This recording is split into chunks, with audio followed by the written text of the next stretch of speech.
Mike, Dr. B here. Welcome to Dr. B Uncensored, where we interview candid thought leaders, entrepreneurs, and founders to tell their story to inspire others to do the same.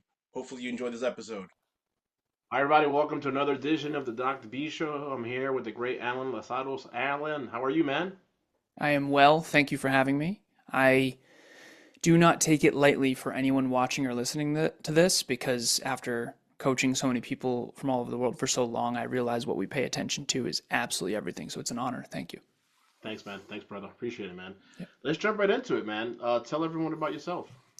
Okay, so I'll try to condense 37 years into Yes, into a a minute. couple minutes here.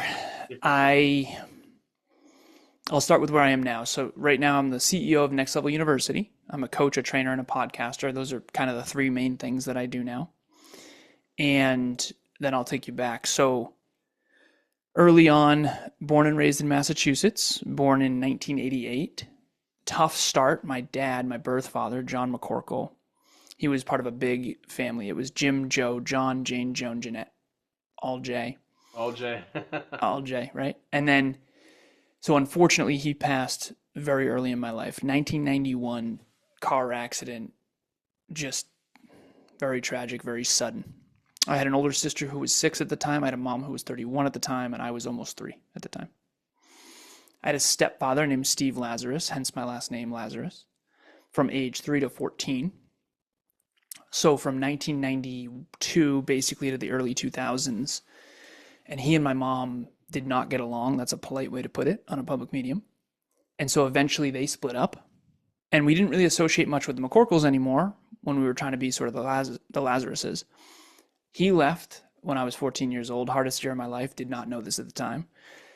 But he left, took 95% of the income with him. We went from sort of boats and ski trips.com bubble. He worked for a company called AGFA that did hospital computers to pretty broke. My mom trades in her BMW for a little Honda Civic. I get free lunch at school now because our income is so low. How do we keep the house in the family? I don't have cable. We're not going to starve, but we're definitely struggle bus. And I went from I hope I get into college. My dream college was Worcester Polytechnic Institute, WPI, mini MIT in Massachusetts. And I went from I hope I get in, it was 50 grand a year back then, to even if I do get in, I can't go because we can't afford it. So stepdad leaves, takes 95% of the income with him. He gets the apartment building and the yacht. We get the house and the dog, and it becomes okay, no generational wealth, no dad, no trust fund, struggle, future. If it's to be, it's going to be up to me. So I bootstrapped, and I got straight A's through all of high school. I got what's called the President's Award signed by George W. Bush behind me. And I got into my dream school, and I got all the financial aid and scholarships that I could. Master's in business, computer engineering degree, tech company, tech company, tech company. So I did the traditional path. I did elementary school, preschool, elementary school, preschool, kindergarten, elementary school, middle school, high school, college, and corporate. That was the traditional American dream, quote unquote. And I did that, and I did that very well, fortunately. And then I got in my car accident. So again, trying to condense 37 years into this tiny amount of time here. But I was 26 at the time. This is 11 years ago, 2015. And I got in a head-on collision. And this is sort of the second chance my dad never got. Fortunately, no one was killed, my fault. And luckily, no one was killed because it would have been on me, and that would have been very, very terrible. So physically, we were all okay, but this was 30 miles an hour, head-on collision. We hit a lift-kitted pickup truck that kind of went over the hood of my car. And so, fortunately, I was driving a 2004 Volkswagen Passat. Thank you, Volkswagen. Safest car ever. I used to call it the tank. Just steel trap of a car. And so, fortunately, everyone was okay physically, but mentally, emotionally, and spiritually, this was the second chance my dad never got. So for me, this was the quarter-life existential crisis that brought me to where I am today, which is I started a company called Alan Lazaros LLC, what you'll never learn in school but desperately need to know. And that's personal development, self-improvement, personal growth, mental health, all these things that I didn't learn in school. And I'm still sort of on that same path where it's called Next Level University, 2,300 episodes, heard in 180 countries, 22-person team, but it's still that same core of how do we bring personal development to people because we didn't really learn about character or vulnerability or humility or courage or mental health or trauma in school, and how to set goals and how to achieve them. And so that's what I do now as a coach, trainer, and podcaster. And that's the 37 years condensed into 5 minutes. I love it. I love it. Wait, so yeah, so when did you realize? When did you start the company? Was it at that aha moment where you got a second chance, or tell me a Yeah. little bit about like the origins of like how'd you start Next Level University? Well, so Alan Lazaros LLC was 11 years ago, right after that car accident. And that was what you'll never learn in school, but desperately need to know. I was an inspirational, motivational, and educational speaker, and I spoke at colleges and high schools and middle schools. And I realized how hard it is to get into those with that tagline. Because it's basically like, hey, I'm going to come teach what they don't teach here. Right, right. And so then I started a Like the podcast. studio. Yeah, Exactly. Exactly. yeah.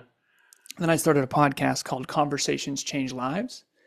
And then my business partner now, Kevin, had a podcast called the Hyperconscious Podcast. So Conversations Change Lives was be a fly on the wall for great conversations with great people, just like what we're doing now. And his was change the way you think, change the way you act, change the way you live. If you look up hyperconscious, it means acutely aware.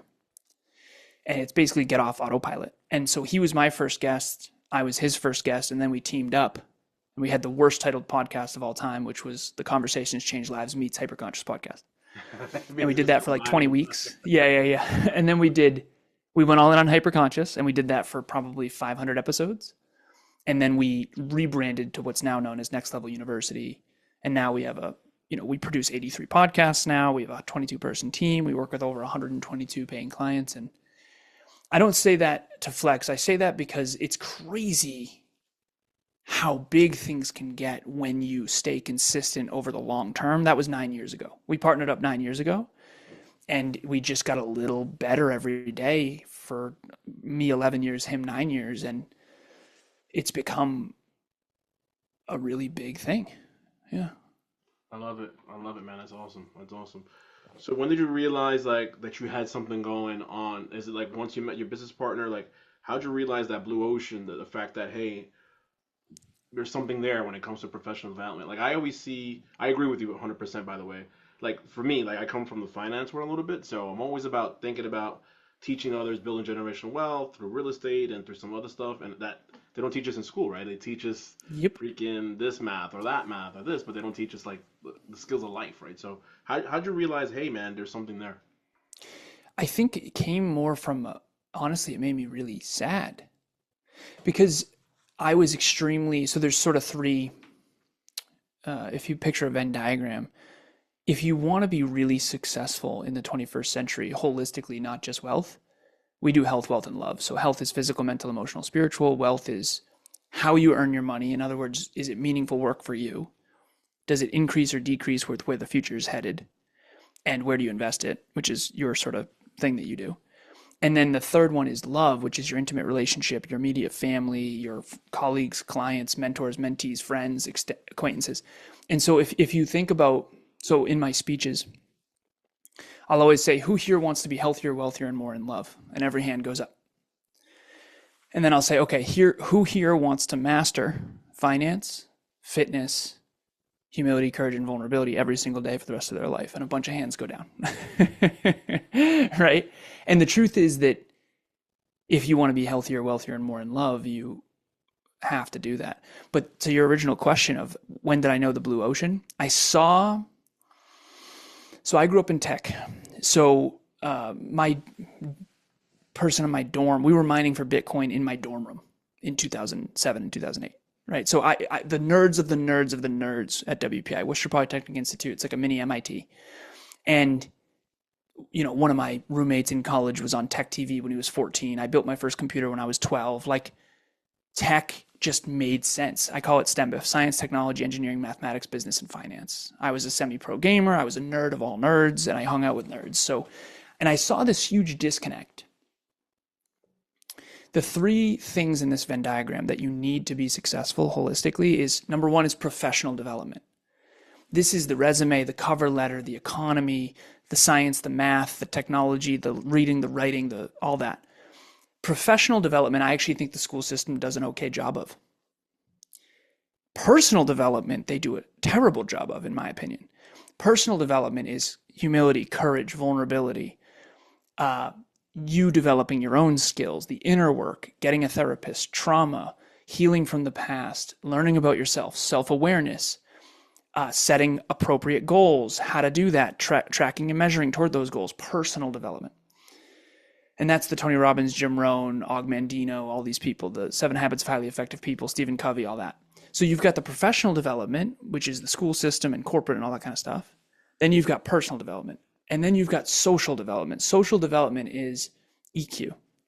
It's emotional intelligence. It's how do you build trust with people? How do you build meaningful relationships that last?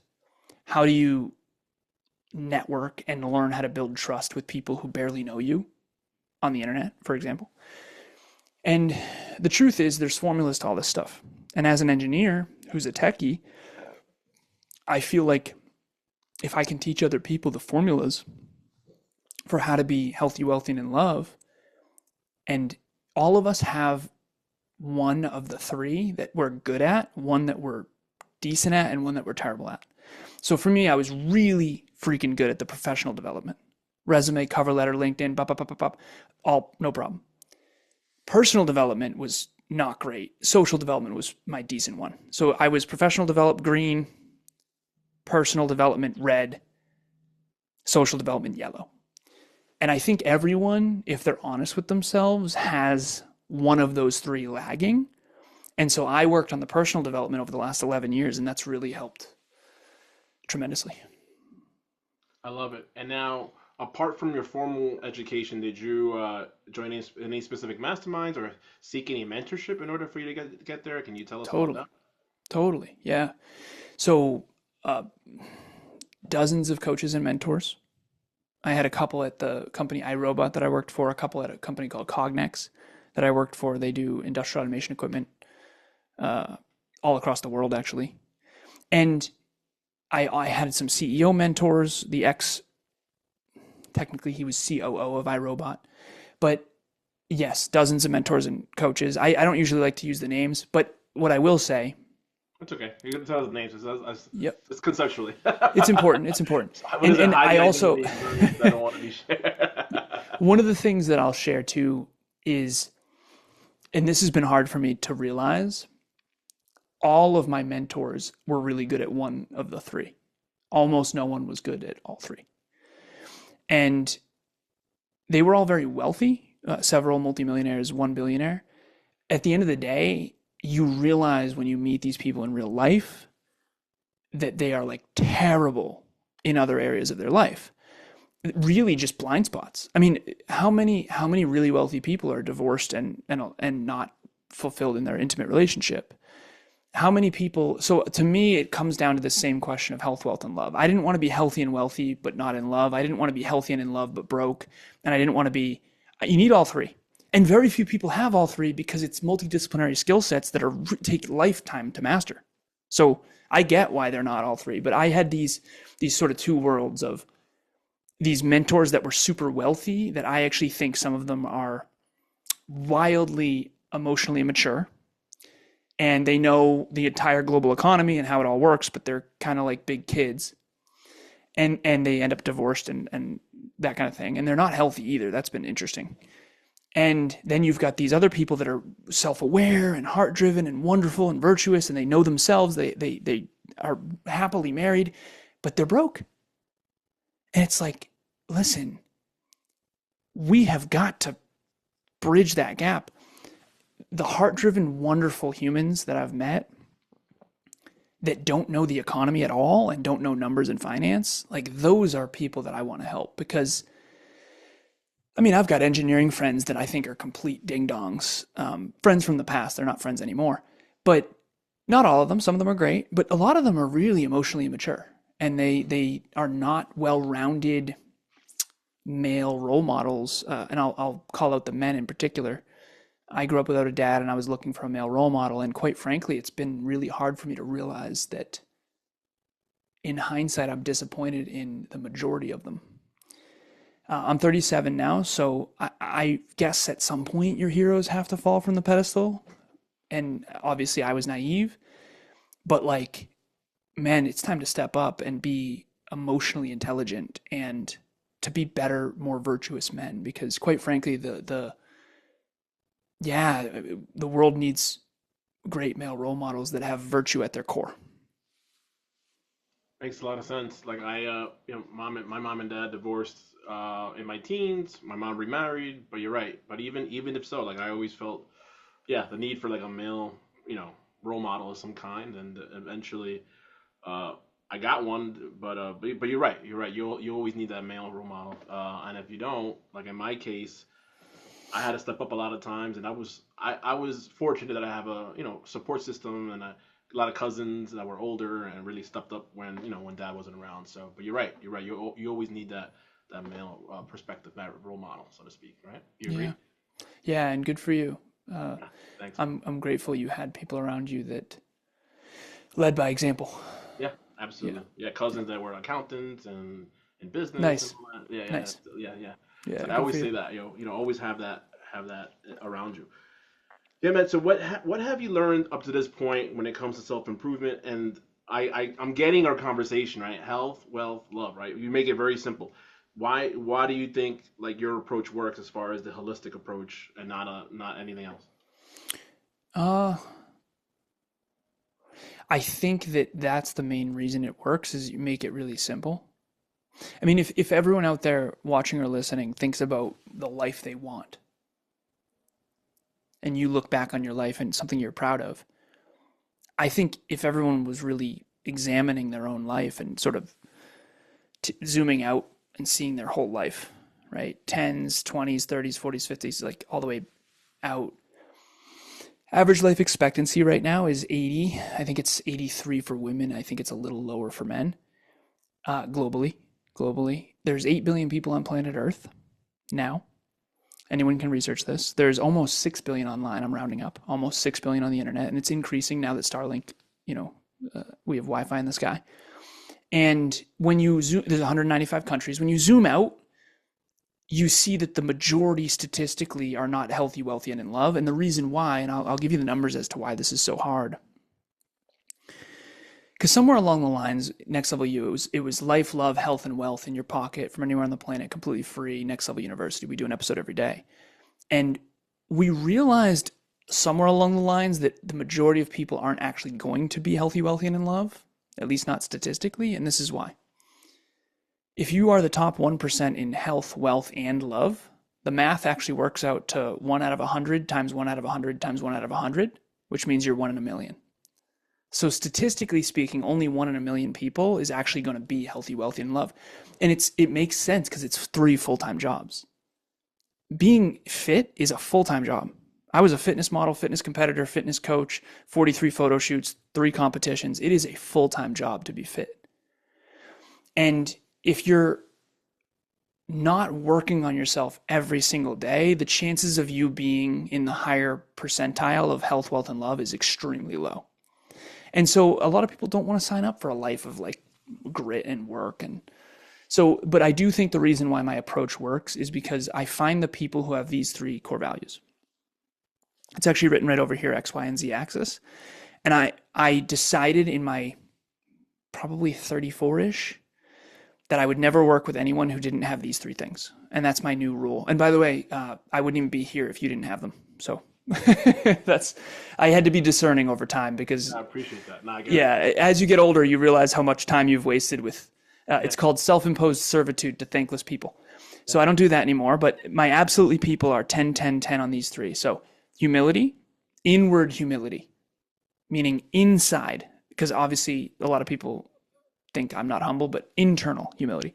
Okay, humility. The second one is work ethic.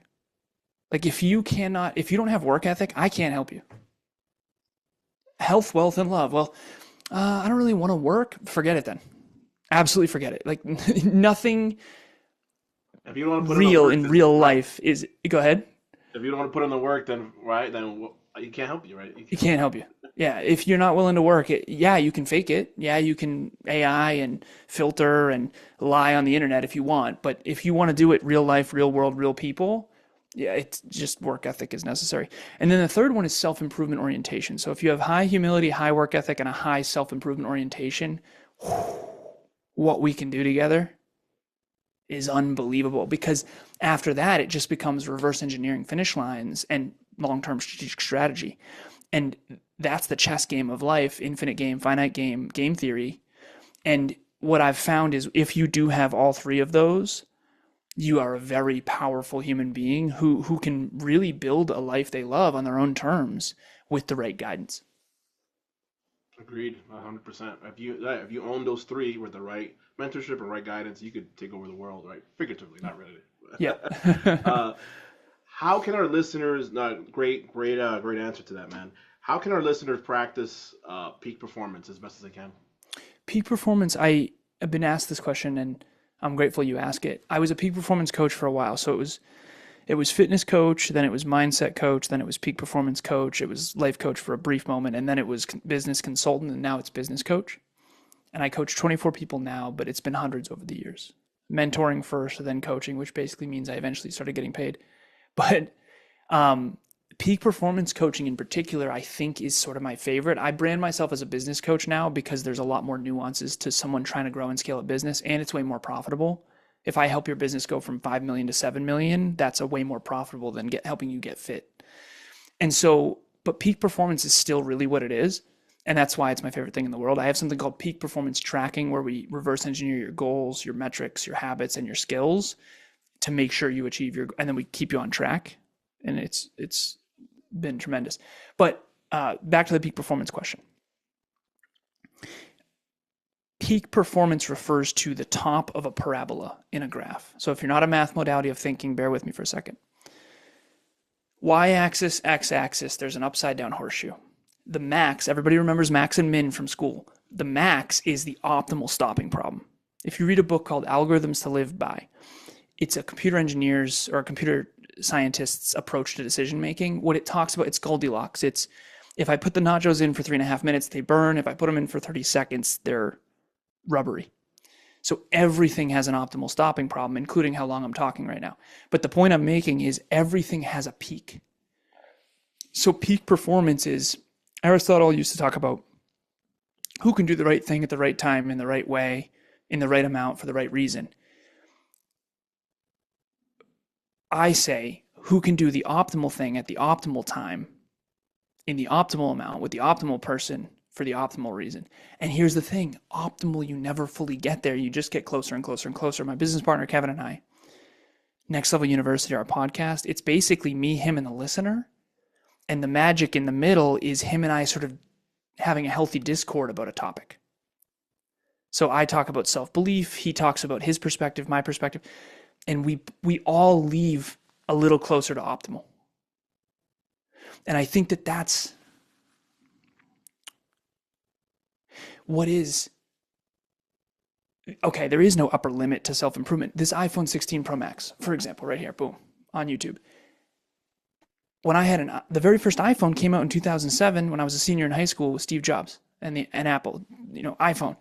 Can you imagine how bad that phone would be compared to this?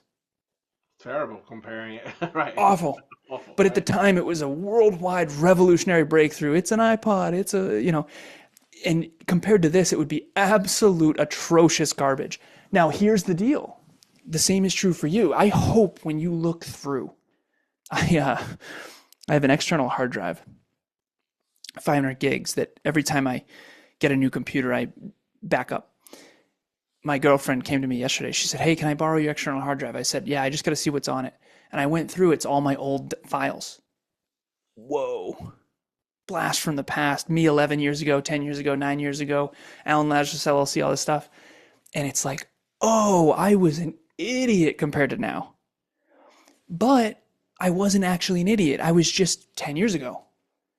So for a 26-year-old, I was very bright. I was great. Awesome. For me compared to 37, whoa. And I hope everyone feels that way. When you look back at old versions of yourself, I hope you go, oh my. Because the alternative means you didn't get any better. So what's the point? You update your iPhone, you can update yourself. You can get stronger, you can get better, you can get smarter every single day. And when you do, and it compounds over time, it is unreal when you look back. So that's kind of my main focus is how do I get a little better every single day, including this conversation? I love it. I love it. You alluded to something when you were explaining peak performance optimization, right? So why is that important? Yeah, peak performance. So if you if you aren't trying to find that sweet spot, you're going to make poor decisions. So I told this to Kev early on. I said, brother, I'm never fully right, but I'm definitely not fully wrong. And he was like, oh, no one's fully right or fully wrong about anything. And it all depends on the goal. I'll give you an example. If my goal is to build muscle, eating more is more optimal. If my goal is to burn fat, eating more is now detrimental. So optimal depends on the goal, but if people don't have goals that are conscious, reverse engineered, there is no optimal. And so AI is a good example of this. A better example would be my self-driving car. So there's a self-driving car that has what's called FSD mode. And basically you just have to supervise it. So you click the button, you put in the current address, you don't even put in the current address, it knows where it is. Put in the address and then you hit start self-drive and it literally drives you there. If you've not experienced this yet, it's unbelievable and eventually everyone will. But a self-driving car needs three things. And this goes back to the peak performance answer. Number one, it needs an accurate current location. That's self-awareness in this metaphor. It needs to know where it is relative to other things. This thing can pull out of my garage. I can click the button and it'll pull out of my garage if the door is open. If not, it'll error out. But it needs to know where it is compared to the rest of the garage. So that's self-awareness. Number two is it needs an accurate destination location. It needs an accurate goal. And then number three, and this is the hard one, it needs updated maps of the terrain. If it thinks it's a road and it's a cliff, it's going to drive off a cliff repeatedly and then blame the world or blame the government or blame the roads. That's what humans do. I'm an engineer, so I'm not trying to be unkind here, but we think inaccurately. We are not successful because we think inaccurately. We're like a self-driving Tesla that has messed up mental map. We think this will get us rich, but we're being lied to. We think this will get us fit, but we're being lied to. We don't have an accurate mental map, and therefore we make poor decisions that are not optimal because we don't have an accurate goal with an accurate current location and an accurate updated maps. Wow, Mike, that's a mic drop moment. My favorite metaphor, brother, is that because I feel like just like when you're in a Tesla and you see the maps while it's driving, I feel like we all have a mental map. And that's how we make our decisions, mostly subconscious and unconscious. And I think a lot of people, what I've found in coaching for 11 years, mentoring and coaching for 11 years, is most people are just inaccurate about themselves, others, or the world. Yeah. And when you become accurate about yourself, others, and the world, you now can make effective, optimal, peak performing decisions, and then you can get outcomes. And then it's just a matter of time perspective. Like what you can accomplish in 10 years is very different than 10 minutes. I agree. 100%. 100%. You've been talking about Next Level University. Tell me a little, tell us about what it is and how can more people find out about it? So again, if you identify as high humility, high work ethic, high self-improvement, and quite frankly, if you haven't shut this off now because you dislike me, most likely you are good. If you don't have high humility, I rub you the wrong way. It's been very hard for me. But if you have high humility, high work ethic, and high self-improvement, Next Level University does an episode every day. I actually just recorded one earlier. I have another one later tonight to get ahead. And we do an episode every day, probably about 20 to 30 minutes a day. Self-improvement, personal development, and success in your pocket from anywhere on the planet, completely free, every single day. That is Next Level University. And Kevin and I have 2,300 episodes of this type of thing. And that's where I found out all this stuff. I just through trial and error and mentors and guests and coaching. And we've just accumulated such a wealth of knowledge, of expertise of how to set and achieve your goals. And so nextleveluniverse.com, nextleveluniverse.com, and then Next Level University podcast. Check us out. If it's for you, great. We do an episode every day, and We have a huge community. We have a fitness group and we have all kinds of stuff. We do master classes every month. We've got a book club for free every week. We've been doing it for 5 years. So we've got something for anyone with those three character traits, anyone with those three core values: humility, work ethic, and self-improvement. I mean, this is the place to get around people of higher standards and to really build a community online of people that really care more about the next level than the current level. I love it. That's awesome. What final advice would you give folks in the room who, or in the room listening? They're not in the room, but figuratively in the room, that are on the fence or have unclear as far as their goals? What advice would you give them? Uh, there's there's two types of goals, two main types. There's a bunch, but one of them is outcome goals, and that's the one that I recommend you set, but that's the scarier one. So an outcome goal would be, so if you grow your company, and for the business owners, I know you have a lot of business owners listening. If you grow your company by 0.1% per day, that averages out to 9% per quarter and 41% year over year, which means you double your company's revenue every 2 years. That's what we're trying to do. I'm trying to hit 41%. Jim Collins, in his book Good to Great, calls it the 20-mile march. He hasn't broken it down in the percentages that I have, but basically, if you can grow your company by 41% year over year, you double your company every 2 years. It's crazy. It's unbelievable. It's very hard to do, though. Very few companies ever do that, but I think going for it is great. The reason I say that is, what's my piece of advice? That's what your question was? What was my piece of advice for anyone listening? Yep. Yeah. Correct. My piece of advice for anyone listening about a goal is set an outcome goal similar to that, and then commit yourself to it. But the key here is clarity around the byproducts that come with it. Okay. Last piece, you said, what do you recommend for them setting a goal? I think the problem with goals, and I'm doing a masterclass on this January 1st, is what we want out of life is a byproduct. It's not something you actually achieve. Let me give you an example. Health is a byproduct of doing a triathlon. You train for a triathlon, you accomplish the triathlon, and then health is a byproduct.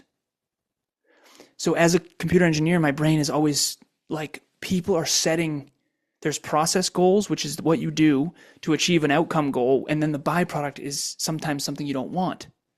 So for example, if you want to be healthy, wealthy, and in love, you have to set a goal where health, wealth, and love is a byproduct. So usually that's a strength goal, a finance goal, and a date night goal or whatever. So this is landing. Okay. As an engineer, it's very hard for me to get this stuff to land because it's inputs, outputs, measure, adjust, inputs, outputs, measure, adjust, inputs, outputs, measure, adjust. And then the byproduct of that system is your life. So health, wealth, and love are byproducts. So the advice I would give is make sure you set goals that the byproduct of you achieving that measurable time-bound goal, that target and that timeline, is actually the life you want. Amazing. Another mic drop moment. Alan, appreciate your time here. One last time, for those who missed it or may have missed it, where can people find more information about you? Nextleveluniverse.com is the website. Next Level Universe, spelled just like it sounds. And then Next Level University podcast. We're on all the platforms.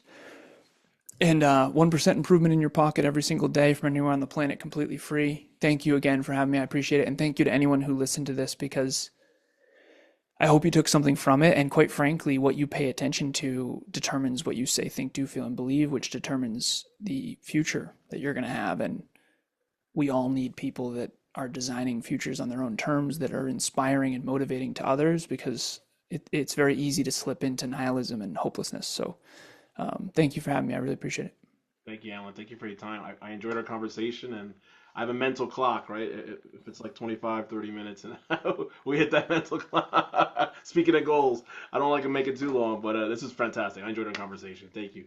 Thank you so much. Thank you. Thanks, man. Alan Lazaros, everybody. Take care. Hi, everybody. Dr. B here, Dr. B Uncensored. Hopefully you enjoyed that episode. Remember, you are one big deal away. Please like, comment, and subscribe to the YouTube channel now. Take care.